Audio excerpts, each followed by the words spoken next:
eu não torço pelo teu fracasso. Afinal de contas, o teu fracasso significa, ou deveria significar, o sucesso do crime organizado, o sucesso da milícia, o sucesso do roubo, do furto, do assassinato.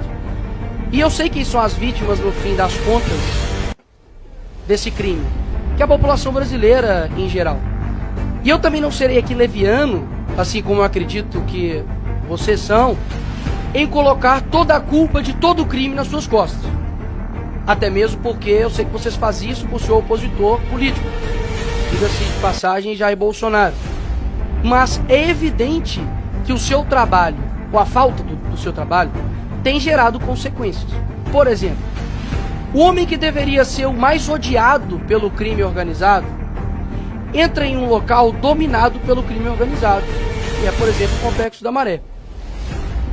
E como explicar isso para um cidadão comum brasileiro? Porque a esquerda, que odeia o Bolsonaro, ainda assim ela confessa de que o crime odeia ele. E odeia, inclusive, o ex-ministro da Justiça, Sérgio Moro, que inclusive teve ameaças, né, de matar a sua família.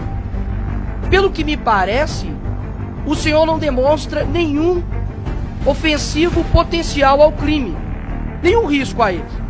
Afinal de contas, quando você olha a sua contundência com relação ao dia 8, e de fato, quem errou tem que ser punido, mas o cidadão comum brasileiro, ele pesquisa lá suas declarações, por exemplo, no Twitter, né?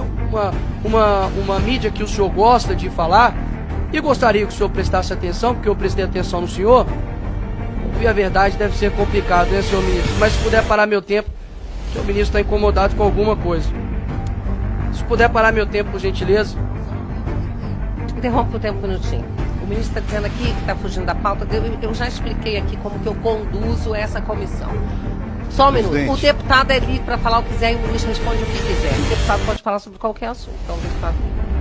É a primeira vez que eu vejo um ministro sem medo de ir na maré, mas com medo de perguntas. Enfim. Voltando aqui ao tema, senhor ministro. O senhor é muito contundente com relação à baderna que ocorreu aqui no dia 8. Inclusive, diversas declarações, chamando de terroristas. E o cidadão comum brasileiro verifica isso, por exemplo, no seu Twitter. Mas eu peço ao povo brasileiro que coloque lá PCC. Vai ter 2 menções somente. Inclusive defendendo, dizendo que não há nenhum atrelamento entre o PCC e PT. Quando você pesquisa lá Comando Vermelho, não há nenhum tipo de menção no seu Twitter sobre Comando Vermelho. E isso causa uma estranheza muito grande. Uma pessoa que tem uma contundência muito grande para ir para cima de baderneiros, que de fato acredito que são, mas não dá nenhum tipo de declaração contundente, como por exemplo o maior crime organizado que há no Brasil, que é o PCC.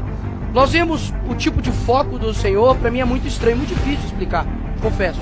Quando, por exemplo, nós temos aviões sendo atirados pelo crime organizado no Rio de Janeiro, você tem 35 ônibus pegando fogo, e a tua prioridade é processar o influenciador porque ele ofendeu, lhe chamando de cordola. Quando nós olhamos tudo isso, é muito difícil de explicar. É muito difícil de explicar. Então, eu acredito que tudo que está acontecendo hoje no Brasil com relação à segurança pública, é complicado dizer que o senhor tem feito um bom trabalho. Porque de duas uma.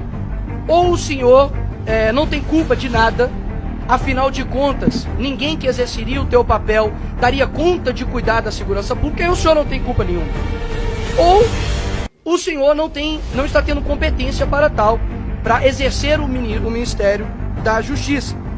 E ainda dá um péssimo exemplo, dizendo que não viria até a Comissão de Segurança Pública, porque há pessoas aqui armadas e por conta de divergências políticas, o senhor estaria com a sua integridade física atingida.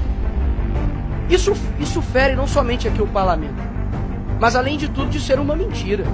Porque os deputados não vêm aqui trabalhar armados, senhor ministro. E o senhor sabe disso. Ou ao menos deveria saber, como o senhor gosta de insinuar para as pessoas. Agora, quando nós olhamos para os outros demais acontecimentos, a tua eloquência, o teu discurso, a tua fala, né, o teu deboche, o teu desrespeito, vem perdendo a graça. Inclusive até a própria velha mídia tem te descrito o senhor como animador, né, de auditório.